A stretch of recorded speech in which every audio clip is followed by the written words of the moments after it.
اعوذ باللہ من الشیطان الرجیم بسم اللہ الرحمن الرحیم۔ کیسے ہیں میرے مسلمان بہن بھائیوں؟ امید کرتی ہیں آپ سب بالکل ٹھیک اور خیر خیریت سے ہوں گے۔ تو آج ہے یوم عاشوراء کا دن۔ تو صبح اٹھتے ہی ہم نے سبیل کی دعوت تیاری سٹارٹ کر دی تھی اور ساتھ ہی ہم نے اپنے لیے بنا لی تھی چائے۔ تو آج میں کربلا کے حوالے سے آپ کے ساتھ میں واقعات جو ہے وہ میں شیئر نہیں کروں گی۔ آج میں آپ سب کے ساتھ جو ہے وہ میں قصہ شیئر کرنے والی ہوں، وہ ہے حضرت فاطمہ کے آنسو۔ حضرت ابو سالبہ خشنہ فرماتے ہیں کہ حضور اقدس صلی اللہ علیہ وآلہ وسلم ایک مرتبہ سفر غزوہ سے واپس تشریف لا رہے تھے۔ آپ نے مسجد میں جا کر 2 رکعت نماز پڑھی اور آپ کو یہ بات پسند تھی کہ سفر سے واپسی پر پہلے مسجد میں جائیں اور اسی میں 2 رکعت نماز پڑھیں، پھر حضرت فاطمہ رضی اللہ عنہا کے گھر جائیں اور اس کے بعد اپنی ازواج مطہرات کے گھروں میں جائیں۔ چنانچہ ایک مرتبہ سفر سے واپس تشریف لائے اور اپنی ازواج مطہرات کے گھروں سے پہلے حضرت فاطمہ رضی اللہ عنہا کے گھر تشریف لے گئے۔ تو حضرت فاطمہ رضی اللہ عنہا نے اپنے گھر کے دروازے پر آپ صلی اللہ علیہ وآلہ وسلم کا استقبال کیا اور آپ کا چہرہ انور اور آنکھوں کا بوسہ لینے لگی اور رونے لگی۔ تو حضور کریم صلی اللہ علیہ وآلہ وسلم نے استفسار فرمایا، کیوں روتی ہو؟ انہوں نے عرض کیا، یا رسول اللہ، آپ صلی اللہ علیہ وسلم کی یہ حالت دیکھ کر رو رہی ہوں کہ آپ کا رنگ سفر کی مشقت کی وجہ سے بدل چکا ہے اور آپ کے کپڑے پرانے ہو گئے ہیں۔ یہ سن کر آپ صلی اللہ علیہ وآلہ وسلم نے فرمایا، اے فاطمہ مت رو،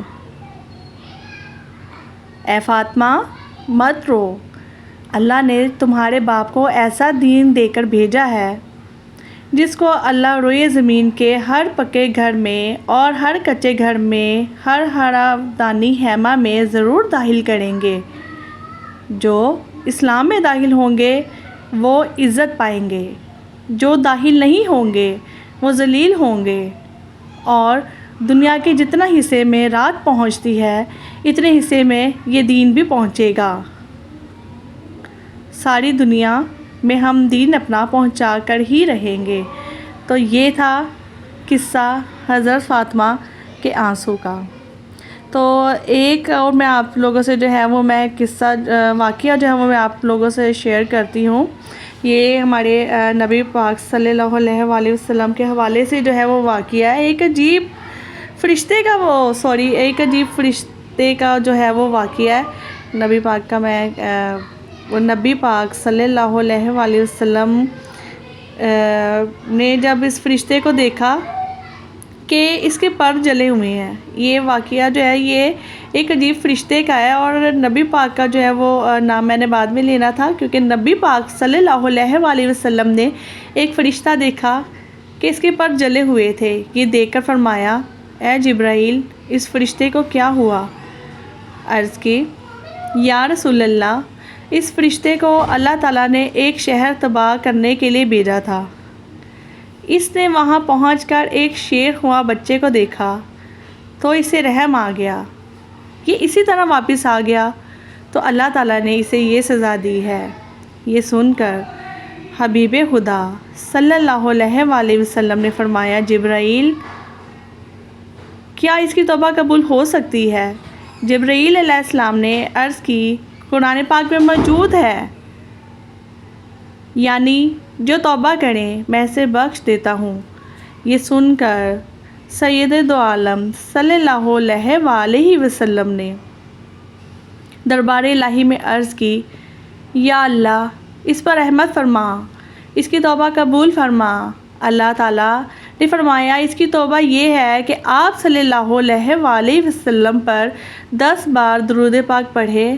آپ صلی اللہ علیہ وآلہ وسلم نے اس فرشتے کو حکم سنایا تو اس نے آپ صلی اللہ علیہ وآلہ وسلم پر 10 بار درود پاک بھیجا، اور اس کے جو جلے ہوئے پر تھے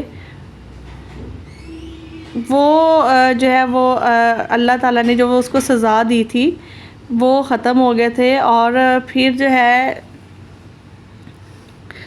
روئے بال عطا فرمائے اس کو، اور وہ اوپر اڑ گیا، اور اوپر جا کر اس نے جو ہے وہ ملائکہ میں شور جو ہے وہ برپا کر دیا کہ نبی پاک پر درود پاک پڑھتے جاؤ اور اپنی مغفرت جو ہے وہ فرماتے جاؤ۔ تو نبی پاک، یہ جو واقعہ کربلا ہے اور یہ محرم ہے، عاشوراء کا دن ہے، تو ہمارے نبی پاک کی آل اولاد جو ہے وہ قربان ہو گئی دین بچانے کے لیے، اسلام بچانے کے لیے۔ تو ہم جو ہے آج کل کی اپنی زندگی میں، اپنی زندگی کی مصروفیات میں اتنے مصروف ہو گئے کہ ہم جو ہیں وہ اپنے نبی پاک پر ایک درود پاک پڑھ کر بھیجنا جو ہے وہ ٹائم نہیں ہے ہمارے پاس یہ سب کچھ جو ہے وہ کرنے کے لیے۔ تو بس استغفار نعوذ باللہ کہ جن پر جو ہے وہ ہمارے اللہ پاک جو ہے وہ درود پاک پڑھ کے بھیجتے ہیں۔ نبی پاک کو ہمارے درود پاک کی جو ہے وہ ضرورت نہیں ہے، وہ ہمارے درود پاک پر نہیں بیٹھے ہوئے ہیں، وہ صرف اور صرف یہی چاہتے ہیں کہ مجھ پر درود پڑھتے جاؤ، اللہ پاک تم لوگوں کی مغفرت فرماتا جائے گا۔ انہوں نے ہمیشہ اپنی امت کا سوچا، اگر وہ اپنا سوچتے، وہ اپنی آل اولاد کا سوچتے، یہ چھوٹے چھوٹے بچے جو شہید ہوئے ہیں اگر ان کا سوچتے، ان کو بچا لیتے تو وہ دین نہ بچاتے۔ تو جس نبی پاک نے دین بچانے کی خاطر چھوٹے چھوٹے جو ہے وہ مطلب کہ دین بچانے کی خاطر ان کی آل اولاد جو ہے وہ شہید ہو گئی، تو آپ سب سے ریکویسٹ ہے کہ یاد کر لیا کریں، دنیا یہیں پہ رہ جانی ہے، یہاں پر جو ہے سب کچھ یہیں پہ رہ جائے گا، ہم سب کے جو ہے وہ مال ساتھ جانے ہیں اور کچھ نہیں ساتھ جانا۔ تو نبی پاک پر درود پاک پڑھتے جائیں اور اپنی مغفرت اللہ پاک جو ہے وہ ہم سب کی مغفرت جو ہے وہ فرماتا جائے گا، اللہ پاک جو ہے وہ ہم سب کو بخشتا جائے گا۔ تو آج ہی یہ سبیل جو ہے وہ ہم نے لگائی تھی بھائیوں نے دودھ کی، تو اللہ پاک جو ہے یہ سبیل جو وہ ہم نے لگائی ہے یہ اپنی بارگاہ میں جو ہے وہ اس کو قبول اور منظور فرمائے۔ جتنی حیثیت تھی اس حساب سے ہم نے جو ہے وہ سب کچھ جو ہے وہ کر لیا۔ اب اللہ پاک اس کو قبول بھی فرمائے، منظور بھی فرمائے اپنی بارگاہ میں، اور اللہ پاک آج عاشوراء کے دن کے صدقے جو ہے اللہ پاک جو ہے وہ سب مسلمان جتنے بھی دنیا فانی سے رخصت ہو چکے ہیں ان سب کی مغفرت فرمائے، آمین ثم آمین، آمین یا رب العالمین۔ تو